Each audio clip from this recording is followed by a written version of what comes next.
মাছটা আমি এই যে লবণ হলুদ মেখে রেখেছি, এখন আমি ভাজবো।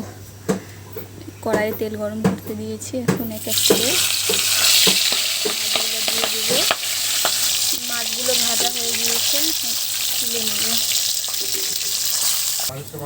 আমি এখন তেজপাতা দিয়ে দিলাম, তারপরে এখন আলুগুলো দিয়ে দেবো।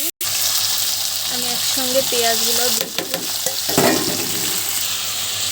এখানে আমি সব মশলা দিয়ে দিয়েছি। এখানে আদা জিরা বাটা, রসুন বাটা, ঝালের গুঁড়া, লবণ, হলুদ। আমি এখন এটা সুন্দর করে কষিয়ে নেব।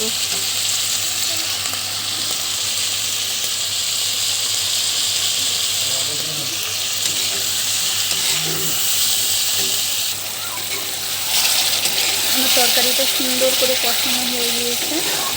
আমি এখন একটু ঝোলের জল দিয়ে দিব।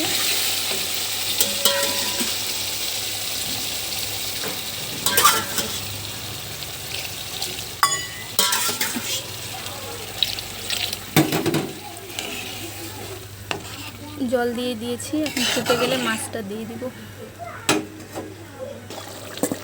ঝোলের পানি ফুটে গিয়েছে, এবার এই যে ভেজে রাখা মাছগুলো দিয়ে দিব।